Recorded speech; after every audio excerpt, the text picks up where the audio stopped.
we want to be honorable, we want to be reverent, we want to be respectful, and all these things. And so how do we do those things well? And I think having everyone feel really heard and listened to at the table is an important part of what I'm doing in this job.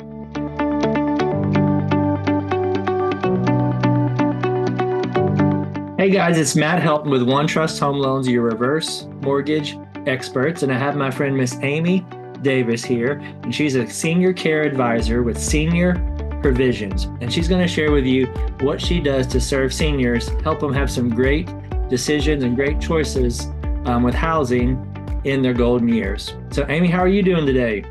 I'm doing great, Matt. Thank you so much for inviting me to be here today. Welcome. Yeah, thank you for being here. I knew that even if it was dark where I am, that your smile was going to light up the room today. So thanks for saying that. You're sweet. You're welcome. It's always good to see you. You're always happy and seem to be enjoying what you're doing. So this is going to be fun. Oh, great. You too. Yeah. Well, thank you for saying that. Well, I always like to kind of start with background because we've found that people work with friends, or if they're not friends, at least people they like, right? So maybe if you could share some background of where you're from and, what you've done in the past, and then how you got into this crazy serving seniors world, and, what lights your passion for serving these folks at a high level. Oh, great. Thanks for asking. So I moved to Middle Tennessee about a year and a half ago from the Chicagoland area. Mm-hmm. And I am married to a guy who's the oldest of 7 siblings. Oh, and we are kind of the natural caretakers for the family. And we definitely have experienced ourselves what it looks like to have parents that are aging and have some concerns around them being at home by themselves. And because my husband has such a big family, we are able to all pitch in and kind of do our part, taking care of the older adults that we love. But it's getting more and more complicated. And so I do have a heart for learning about what are the other options out there. So that did kind of give me a little interest into this space of figuring out how to keep our loved ones and our friends' loved ones really safe at home, whatever home looks like. Sure. Yeah, that's great. And then so you moved here and then got into the senior space. And I guess tell me what you've learned about senior space that you didn't know before, and maybe some parts that you've really enjoyed working with seniors. So what I've learned is the people that I'm interfacing with that are calling us for assistance as they're looking for the right community for their loved one is that they are just like me. So when we were looking at this type of living situation for our loved ones back in Chicago, all of the questions that we had and kind of the frustrations and maybe even some of those dynamics within the family where everybody doesn't necessarily agree on the next steps or the quickness in which we need to move forward, or the cost and how we're going to address that. It's really shocking how similar I am with the people that I'm working with.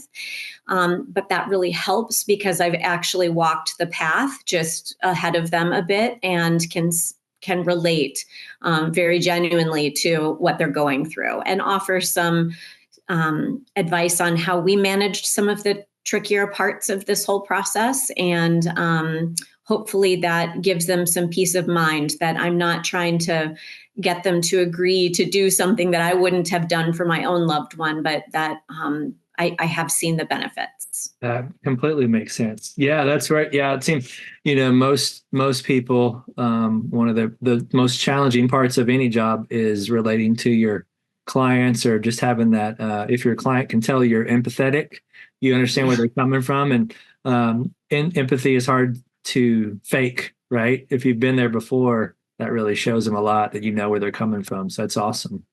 Yeah. And then I also have a pastoral care background. So I worked for a really big church back in Chicago, and my job was to help people that were reaching out to the church for resources, whether it was grief counseling or they needed some kind of financial resources. I managed the benevolence ministry. I also worked with the prayer ministry and any sort of workshop that we were putting on for adult education. So I've kind of walked alongside people who are in messy parts of life, and I've been that person my whole life that I think people have felt comfortable saying, "I can't believe I'm telling you this," but and then they kind of share with me what's really going on. So I think that also helps in this space because I can see how family dynamics really do play into this caring for our loved ones who are older, and there's sort of that,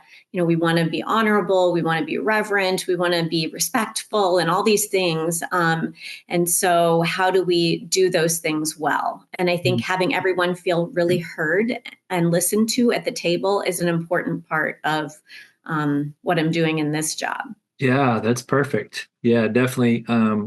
Very, very much needed because especially if you're dealing with a family with multiple people with multiple opinions and multiple ideas, to have you as a moderator that doesn't charge them for their time, right? You able to moderate, help them work through difficult situations, give them advice, but most importantly, let them feel heard. That's fantastic. Yeah, that's great. Maybe share, if you could, maybe weave in an example or tell the audience, what you do, how it works, how it helps the seniors, and maybe if you could weave in an example of a client that was in a tough spot that you guys or your firm was able to move through that process would be great. Absolutely. One of my favorite ones is probably my very first family that I worked with here, and they had heard about us from our parent company that's in Atlanta, Georgia. They have a really, really strong reputation for having high integrity. They're faith-based and they serve anyone, but they work in this space because they feel like the older population can be vulnerable for, being exploited in many ways, which is sad but a true reality. So they have been offering really honest and true solutions for families. And so this family called us because the brother was down in Atlanta, but the sister's up here where mom lives in Tennessee. Mom had a really terrible fall down some stairs in her townhome and hit her head and did have significant brain injury, plus had to have her hip replaced. So it was a bad fall. And prior to that, she was playing golf, playing bridge, really active in her community. So going to a senior living community was not on their radar at all until this accident. So really helping both of the siblings feel heard, that they were grieving kind of who their mom once was, because she had not fully recovered from her brain injury and what it looks like now. So finding the right place for her and seeing the daughter's reaction when I took her to the very first place was very, very life-giving to me, because it was a lovely community. It felt like they rolled out the red carpet when she got there and really treated her with the utmost respect and tenderness too, because they were aware that this was not something that they had really anticipated. And things moved really quickly, and that community jumped through hoops to make things move quickly. And so it just really felt like we were all working together as a team.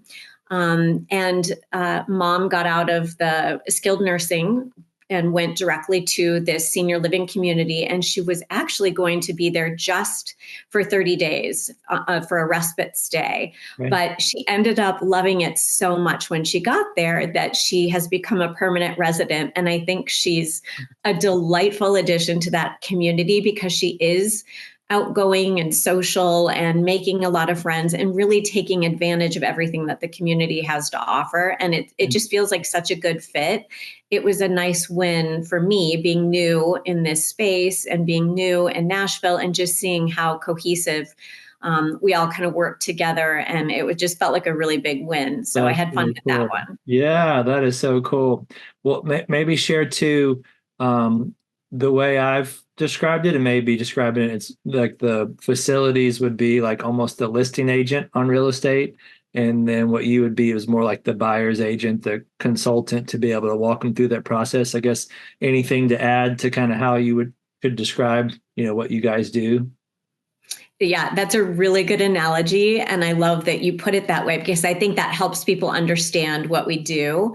I think it's really when I walk into a community just before my family gets there, I try to let my sales counterpart at the community know some key things. So I was working with a gentleman who was a veteran recently, and it was so important to him to know how many other veterans were at the community, how often do they get together as a group, just to celebrate kind of that part of their life. And this salesperson really appreciated that and highlighted that during our tour to make sure that this gentleman felt like he could plug into that very easily. And it was a robust group of individuals that had served our country. So that's one way that I think we work together well. Nice. That's great. And then do you maybe could share with the audience, do you have certain territories or certain parts of town, or where do you serve? And then also too, if someone wanted to learn more how you work, how is the best way to get in touch with you? Thank you for asking the territory thing. We're a little different than maybe some of the other franchises that are limited by counties.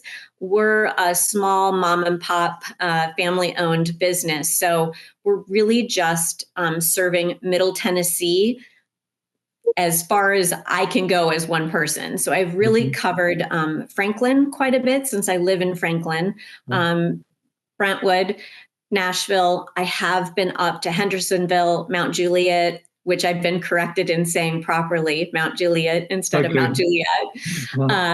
And then a few other outliers, but definitely we'll cover all of Middle Tennessee as long as I can get there and preview the property first and kind of do that first bit of recon before I take a family somewhere. Okay. That makes it. Doesn't sound like you've made it to Murfreesboro or just south of that, Shelbyville. You haven't made it to Shelbyville. You got to say it right. So is that the correct way of saying it? I love it. Shelbyville. I'm not sure. I think the people there, they say it really fast though. So, Okay.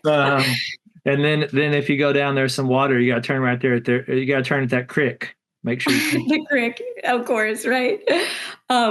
Yes. So that is next on my list is to go a bit south. So Spring Hill, Columbia, and Murfreesboro will be next on my list. But I've not tackled that yet because I'm pretty new. I'm a rookie at this. Well, that's awesome. Well, I've always found that people will forgive rookie mistakes if you're making them with a kind heart for the right reasons. It's when you make a mistake because you have your heart in the wrong spot and you make it for the wrong reasons, right? That's no matter what, any decision I was like, well, did at least when they make the decision, did they believe they were doing the right thing? You can forgive them, right? But if they were making the decision that hurt you on purpose because they're trying to help themselves, that's the kind of decision that you can't forgive. And I can tell that you are making decisions in your consumer's best interest. I don't see you make any mistakes, but if you did, it was all because you're trying to help. So I don't think anybody's going to give you a hard time at all. Well, thank you. Yeah, I did make a mistake, if you will, recently that I do think was kind of a rookie mistake. I was working with a family and their dad was also in rehab and was getting out shortly. His dad had built a log cabin, and it's what he was, wanting to go home to. Yeah. So there was a lot of sadness that he wasn't going to return to this log cabin that he had built with his own hands with his sons. Yeah. So I actually showed the family a beautiful community. There is nothing wrong with the community at all. In fact, it was so beautiful that they didn't feel comfortable. They felt a little intimidated by how beautiful it was. Okay. And then I took them to another property to compare it with, and they immediately became a little more talkative, a little more joyful, a little more just engaging. And afterwards, when we really kind of dug in and had our debrief, it was that they just felt so much more comfortable at this other community that had fewer bells and whistles and had fewer, fancy things, if you will. And so that was kind of a rookie mistake. It made me realize how much I need to do exactly what you're doing and spend a little more time just diving into the richness of their story so that I could have realized that before, showing them something that maybe just they didn't feel like they fit in right away. Mm, So yeah, yeah. that was a rookie mistake, and they did forgive me. So, hopefully I'll get better at that. Well, that's totally fine. Yeah, I think people will forgive that. I think if you say a place is 10,000 a month and it ends up being 20,000 a month, that's where they won't forgive you on those type of mistakes. But Yeah. Yeah. I bet that they probably even enjoyed the contrast, right? To see you took the time to show them different spots. So thank you for admitting that, though. But Oh, of course. I bet they were very happy, and I bet you did a great job.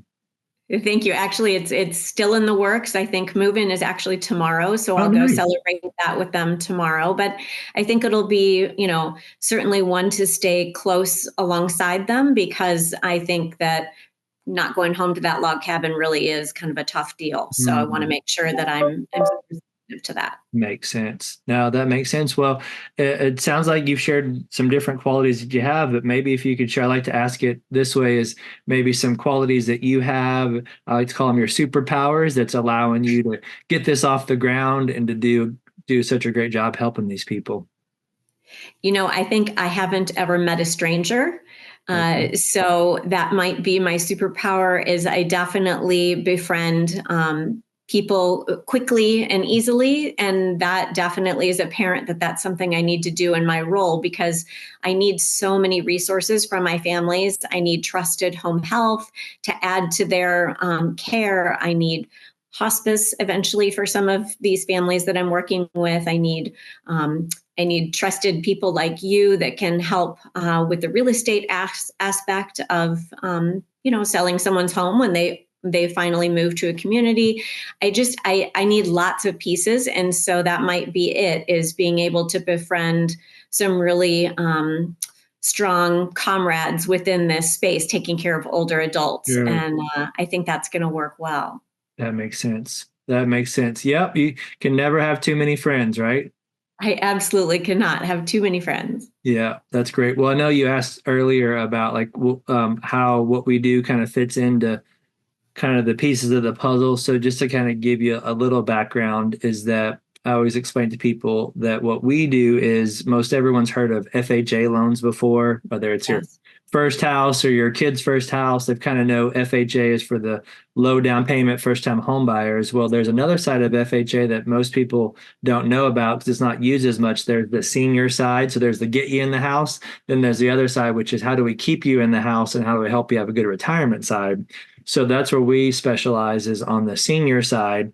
And they created a program to combat some challenges with it. It's called the HEL. If you've ever heard of a HELOC, home equity line of credit, Yeah. and then you probably heard of a reverse mortgage. So what they did was they took kind of the best of a HELOC, the best of a reverse mortgage, stuck it together, kept the positive qualities, but got rid of a lot of the negative qualities.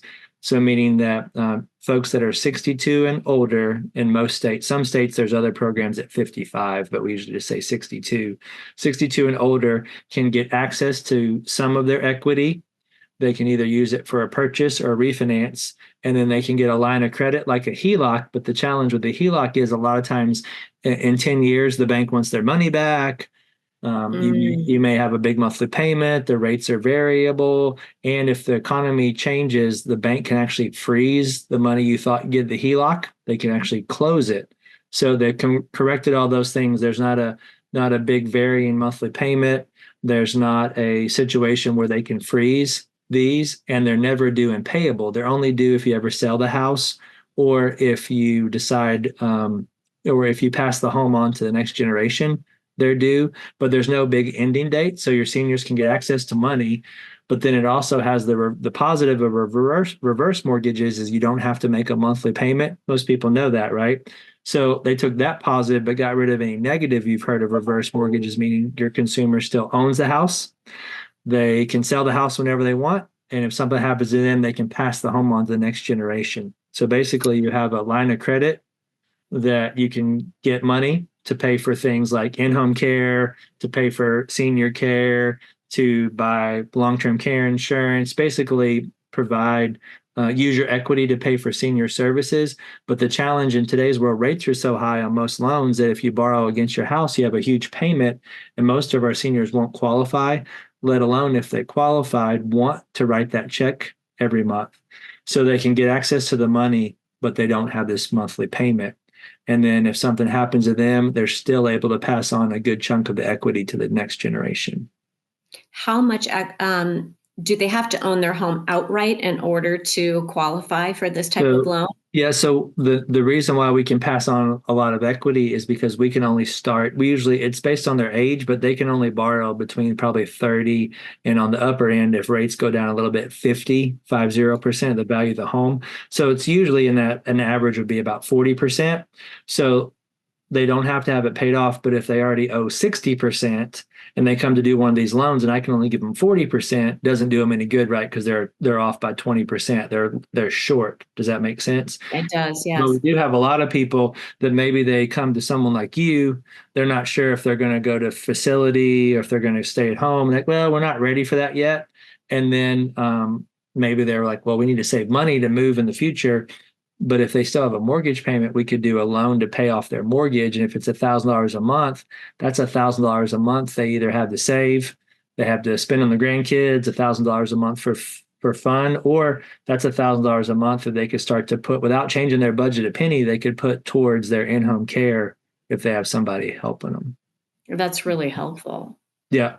So it's basically, it's just a regular mortgage, really, that it has more flexibility that you don't have to make a monthly payment if you don't want to. And the only negative is it is a loan. So if you don't make a payment, if the interest was $300 that month, your balance goes up by $300. Ah, okay. So the Okay. balance increases. So that's why, like most of the time, the homes around here are worth, 300, 400, 500,000. We're only lending 100,000 or 200,000 because if they live for 10 years, maybe when then they pass away, they won't owe 100, they'll owe 150. But the kids, when they give the house to the kids will be able to sell it for 500, pay off the 150, and they'll still be able to split what's left over. Smart. Yeah. So basically, it just allows them to capitalize on most people's biggest asset is this equity.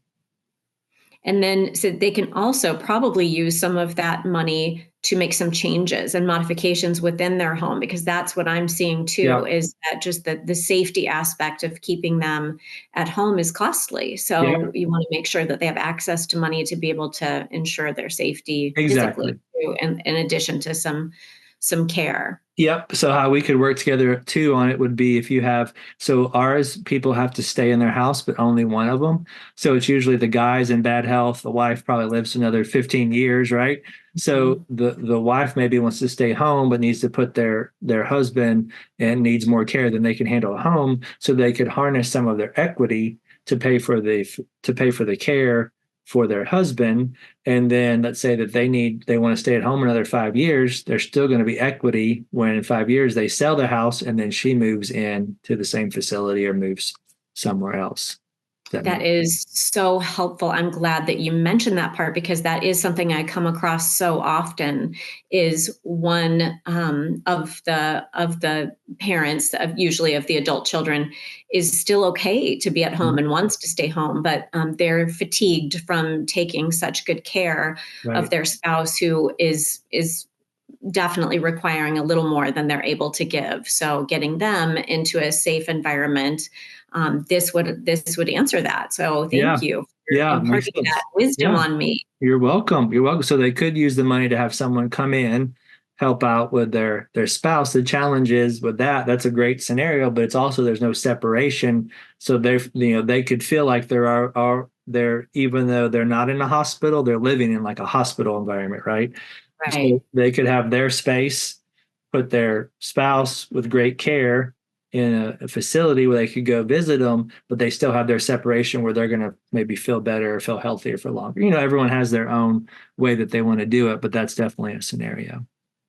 This is great to know. I'm so glad that I have you as a resource in my tool belt. Yeah, we enjoy helping, and we just kind of walk through the pros and the cons, and then they have to take a class It's actually certified through the FHA. So we educate them, we send them to a class, and we tell them, hey, either whatever you decide is fine. We either educate you into it or educate you out of it. Either way, at least you understand how it works, because this is probably the best thing that nobody understands. That's a great tagline. The best thing that no one understands. Yes. Yep. But education is everything. Once they Yep. learn it, I'm sure they're comfortable with it and thrilled to have the access to Exactly. that. Exactly. So, well, this has been fun. Anything I didn't ask you that I should have asked you?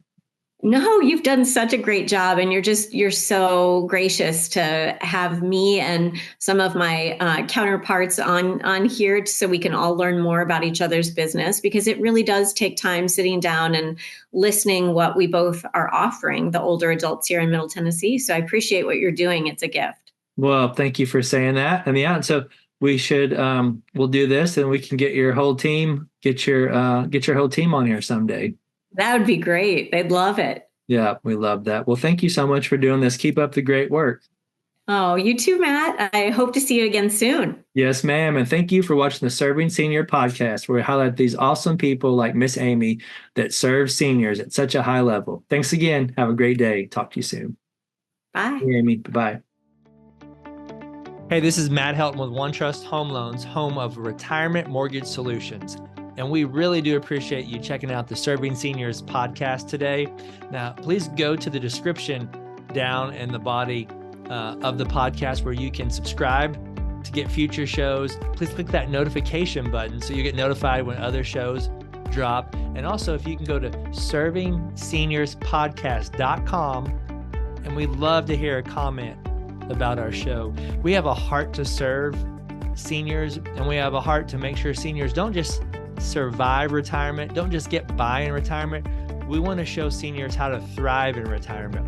So if you know of anyone that's 55 and older that could use some extra cash flow, maybe the retirement's not going the way that they like, our retirement mortgage solutions are designed for folks, and depending on the state, they're either 55 or 62 and older, to make sure that they have that kind of retirement that they want. As long as they own a home and they're in a good equity position, there could be some solutions that they may not have thought about, or maybe they've thought of and they just didn't know how they work. That's what we do. So anyone in that age group that could use some mortgage advice, my team and I would love to be able to help them. Thanks again, and look forward to seeing you on the next show. Have a great day.